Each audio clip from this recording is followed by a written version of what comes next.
ప్రతి కథ ఎక్కడో చోట మొదలవ్వాలి. నారదుని వాల్మీకి ఈ ప్రపంచంలో అందరికన్నా ఉత్తముడెవరు అని అడగడంతో రామాయణం మొదలైంది. సూత మహర్షి తన శిష్యులకి మాటల మధ్యలో చెప్పిన కథతో మహాభారతం మొదలైంది. ఈ కథ ఓ వర్షాకాలం సాయంత్రం విశ్వనాథ్ అనే ఆయన ఇంటి టెర్రస్ మీద మొదలైంది.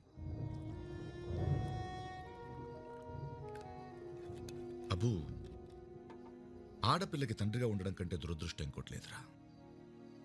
అందరూ నవమాసాలు మోసే తల్లి గురించి మాట్లాడతారు గాని ఆ పుట్టిన పిల్లలకి పాల డబ్బాల దగ్గర నుంచి పెళ్లి మండపం దాకా తీసుకెళ్లే తండ్రి గురించి ఎవ్వరూ మాట్లాడరు. ఆడపిల్లలు పుడుతూనే వాళ్ళు ఏడుస్తారు, పెళ్లి చేసుకుని వెళ్ళిపోతూ మన ఏడిపిస్తారు. అబ్బో, ఒక ఆడపిల్లని కను, అది నీ భుజాల మీద ఆడుతుంటే ఆనందంతో నీ గుండె చేసి చెప్పుడు విను.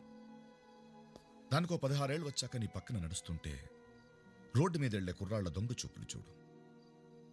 ఈ అందం నా రక్తం పంచుకుని పుట్టింది అని గర్వంతో పొంగిపోయే నీ మనసును అడుగు. కూతుర్ని కని పెంచడంలో ఉన్న కిక్కు తెలుస్తుంది. నాకు నా కొడుకు పుట్టినప్పుడు కూడా ఇంత ఫీలింగ్ రాలేదురా. కానీ 19 ఏళ్ల క్రితం ఇలాంటి ఓ రాత్రి మిషన్ హాస్పిటల్ వరాండాలో కూర్చున్న నాకు ఒక ఏడుపు వినిపించింది. ఆ ఏడుపు నా జీవితాన్నే మార్చేసింది. అంజలి పుట్టిందిరా. ఆ తర్వాత నాకు టైమే తెలియలేదు. ఫారెక్స్ డబ్బాలు, పోలియో చుక్కులు, స్కూల్ బ్యాగులు. తనకి 8 ఏళ్ళు ఉన్నప్పుడు స్కూలుకు తీసుకెళ్తూ ఐస్ క్రీమ్ కొనిచ్చాను. నాన్నా, నేను రోజు ఐస్ క్రీమ్ తినాలంటే నీకెంత జీతం రావాలి అని అడిగింది. అలా అడిగిన సంవత్సరం తర్వాత తన స్కూల్ పక్కన ఉన్న ఐస్ క్రీమ్ పార్లర్ కొనేశాను. ఆ రోజే డిసైడ్ అయ్యానురా, లైఫ్లో ఏ కష్టం కూడా నా కూతురికి దగ్గరగా రాకుండా ఉండాలంటే తన చుట్టూ ఒక కోట కట్టాలి. అది డబ్బుతోనే కట్టాలి. కట్టాను, కోట్లు సంపాదించాను. అంజలి ప్రతి పుట్టినరోజుకి ఒక గిఫ్ట్ ఇవ్వడం నాకు అలవాటు. అలాగే లాస్ట్ ఇయర్ కూడా ఒక గిఫ్ట్ ఇచ్చాను. కానీ అది నా జీవితాన్ని, తన జీవితాన్ని అంతలా మార్చేస్తుందని నేను అనుకోలేదు.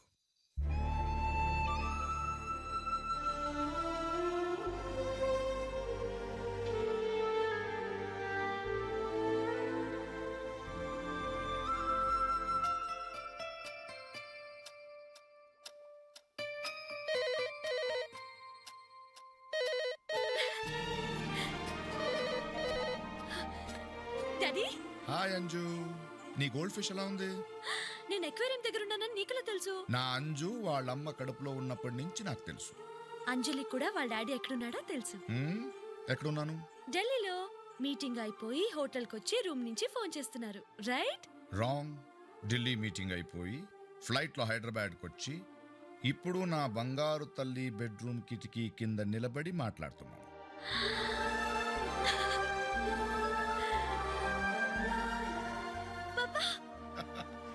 Calm down.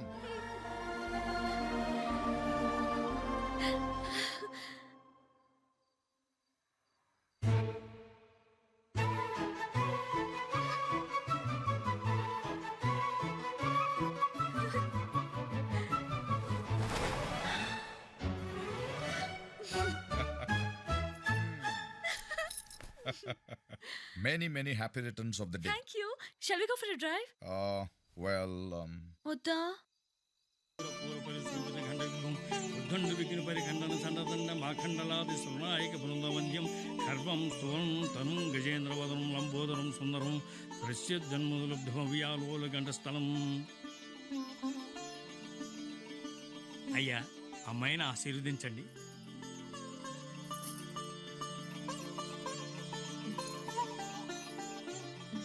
ఏమని దీవించావు? గమ్మున పెళ్ళవ్వాలని. పాస్ అవ్వాలని దీవించు. పెళ్ళిదేముంది, చేస్తే 4 గంటలు పడుతుంది అంతే. పరీక్ష కూడా అంతే కదా నాన్న, రాస్తే 3 గంటలు పడుతుంది.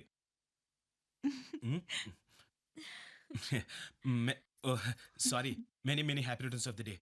అవును, రాత్రి ఎక్కడికి వెళ్ళావే? విష్ చేద్దామని వస్తే రూమ్ లో లేవు. ఆయనతో కలిసి వెళ్ళావా? వెళ్ళేటప్పుడు మాతో మాట చెప్తే ఏం పోతుంది? చెప్తే ఏం చేసేవాడురా? చూసి ఆనందిస్తాం, అంతకంటే ఏం చేస్తాం? ఉత్తాక్షింతలేనా? గిఫ్ట్స్ ఏం లేవా? ఇద్దామంటే ఛాన్స్ ఎక్కడ ఇస్తున్నారే? లాస్ట్ ఇయర్ దానికి సైకిల్ కొందాం అనుకున్నాను, కానీ నాన్న స్కూటీ కొన్నారు. ఈసారి దానికి హెల్మెట్ కొందాం అనుకున్నాను, నాన్న కారు కొన్నారు. మరి నెక్స్ట్ ఇయర్ ఏం కొందాం అనుకుంటున్నారు? ఆయన ఏం కొన్నా నేను ఫీల్ అవ్వకూడదు అనుకుంటున్నాను. రే, నువ్వు దేంట్లోనైనా నాతో పోటీ పడు, ఒక్క అంజలి విషయంలో తప్ప. ఎందుకంటే దాన్ని నాకన్నా ఎక్కువ ప్రేమించే వాళ్ళు ఈ ప్రపంచంలో ఎవరు లేరు. ఎందుకు లేడు మా వాడు ఉన్నాడుగా. మీ అబ్బాయికి ఏంటండి గోల్డ్ ఈ నెల జీతం ఇచ్చేసాను కదరా. వచ్చే నెలైనా పెంచుతారేమో అని.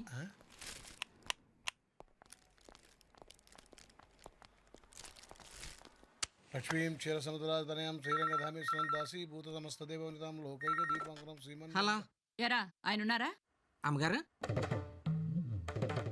ఏంటండి? అర్జెంటుగా 1000 రూపాయలు కావాలి, నీకిచ్చి పంపమను. 1000 అండి? ఆయన లేరండి. పొద్దున్న లేచినప్పటి నుంచి డబ్బులు డబ్బులు అంటే ఒకటే నస. ఈ అనగానే ఇవ్వడానికి ఇది ఏమైనా ఒకటారండా? 1000. 1000 ఇవ్వడానికి అంత తీసుకుంటారేంటండి? ఇంత పెద్ద షాప్ పెట్టుకుని. ఏంట్రా పెద్దది? షాపు పౌడర్ డబ్బా అంతుంటే లోన్ పామాయిల్ డబ్బా అంతుంది. నెల నెల వడ్డీ కట్టేసరికి తాతలు దిగొస్తున్నారు. వాళ్ళు పై ఫ్లోర్ లో ఉంటారండి. ఏం కావాలి సార్? 1 కేజీ జీడిపప్పు ఇవ్వండి. ఆహా, పొద్దున్నే మినపప్పు శనగపప్పు అనకుండా జీడిపప్పు అని ఓ ముక్క చెప్పి నా చెవి తుప్పు వదలగొట్టేశారు సార్. బోని అంటే ఇలా ఉండాలి. అరే, సర్వీస్ స్పీడ్ గా ఉంది. జీడిపప్పు రుచిగా ఉంటుంది సార్. చిల్లర ఇవ్వండి. మీరు డబ్బులు ఇవ్వండి. మీ అబ్బాయి ఇవ్వలేదా? మీరు కొంటే వాడెందుకు ఇస్తాడండి? నేను వాడికి ఇచ్చాను కాబట్టి. 300 తీసుకుని జీడిపప్పు కొత్త స్టాక్ వచ్చింది, 1 కేజీ ట్రై చేయమని చెప్పాడు. షాక్ అయ్యవా? షో చేశానంటే షేక్ అవుతావు. సార్ ఆ. ఇది బిలియర్డ్స్ టేబుల్ సార్. మ్మ్. దీని మీద ప్యాకేజ్ చూసాడంటే మా ఓనర్ నన్ను ఉద్యోగం నుంచి తీసేస్తాడండి. ఏంటమ్మా ప్యాక్ అంత చీప్ గా తీసి పడేస్తున్నావు? ప్యాక్ మన జాతీయ క్రీడ తెలుసా? మన జాతీయ క్రీడ హాకీ అనుకుంటా. నువ్వు నాకు 100 బాకీ అనుకుంటా. ప్యాకే కరెక్ట్. మన పద్దు ఎంత బాబాయ్? నాది 300.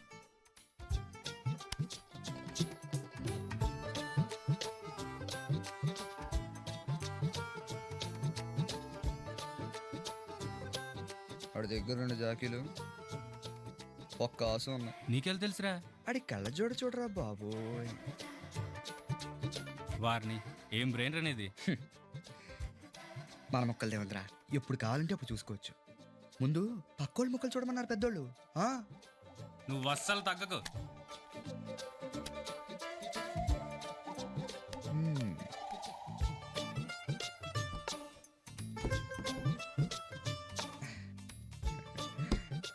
500 ఏవి? ఇస్తాంలేవయ్యా. షో చేస్తే ఆడే మనకి ఇవ్వాల్సి వస్తాడు. ఆ సంగతి అడిగి తెలియట్లేదు. చీపి ముందు నువ్వు చూపించు. చడుచుకుంటావేమో. పర్లేదు, తట్టుకోగలను. చా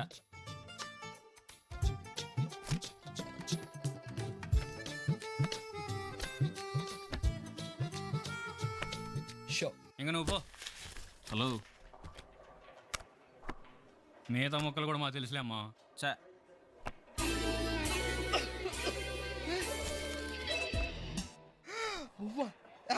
నీ దగ్గర ఒక్కసే కదా ఉండాలి. నీకెలా తెలుసు? అదే నీ కళ్ళల్లో చూసాం. ఇందులోనా? ఇందులో ఎప్పుడు ఇవే ఉంటాయి. దీన్నే గ్యాంబ్లింగ్ గ్లాసెస్ అంటారు. రాసుకో. చీపి. ఏంటిది మరి టూ మచ్? చిన్నపిల్లలు చేసి మోసం చేస్తారా? మీరేం చెప్పండి సార్, మీరేం చెప్పండి. ఈయన వచ్చేసాడండి.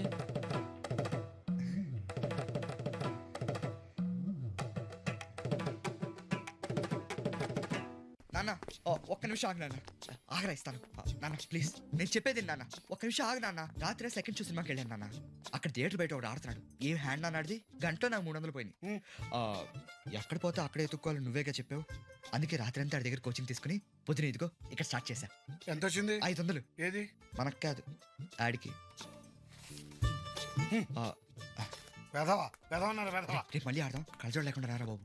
నాన్న నాన్న ఒక్క నిమిషం ఆగు నాన్న ప్లీజ్. 1వ తరగతిలో చాక్లెట్ ఇవ్వలేదని టీచర్ని కొట్టావు. 10వ తరగతిలో టిఫిన్ పెట్టలేదని శరీర జుట్టు కట్టేశావు. అది ఇప్పటికీ బాబుడే తిరుగుతుంది మగరాయిలాగా.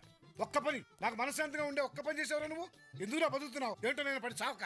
నాన్న అమ్మాయిలు ఎంత మనీ చూస్తున్నారు. ఇంటికి వెళ్ళి మాట్లాడుకుందాం పద. నీ బతుకు సిగ్గొకటి. ఆ రుమాలేంటారు రోడ్డు వచ్చేవాళ్ళగా. ఇదిగో షాపులో అద్దాలు అవి చూసి మీ బాబు కోటీశ్వరుడు అనుకుంటున్నామేమో. 15 లక్షలు అప్పు చేసి పెట్టానది. ఇప్పుడు ఇదిగో ఎక్స్ట్రాగా వడ్డీ ఒకటి. నాన్న నేను షాప్కి వస్తాను. అక్కడ ఎక్కడ వస్తే టేబుల్ డిస్కస్ చేద్దాం నాన్న. డిస్కస్ చేయడం కాదురా, ఇవాళ డిసైడ్ చేసేస్తా నేను ఇంట్లో ఉంచాలా గెంటేయాలా అని. నాన్న అనవసరం నేను రెచ్చగొట్టద్దు. రెచ్చిపోతే ఏం చేస్తావురా? సాయంత్రం ఇంటికి వస్తావుగా చెప్తా.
సుజీ భోజనానికి రా.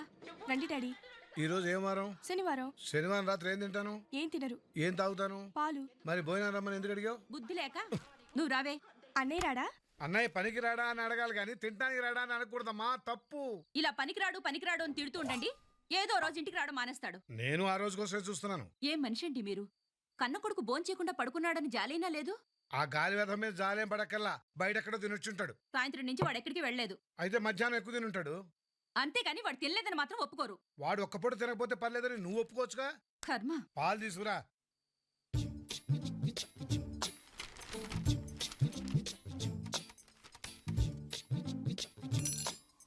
ఏంట్రా ఆకలేస్తుందే. వడ్డించినా? వద్దు, ఆయన హాల్లోనే ఉన్నాడు. ఇప్పుడు నేను తినడం మొదలు పెడితే చదువుకునే పిల్లలు ఎలా ఉన్నారో పుస్తకం రాస్తాడు. హింస. ఆయన చెప్పేది కూడా నీ మంచికే కదరా. మంచికైతే మంచిగా చెప్పాలి కానీ ఇలా విసిగించకూడదు.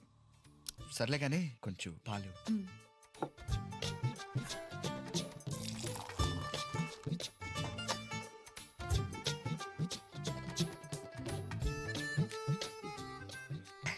నీ చేత్తో మంచినీళ్ళు ఇచ్చిన మిరిండాలా ఉంటుంది. ఇంకొంచెం కావాలని డైరెక్ట్ గా అడగచ్చు కదరా.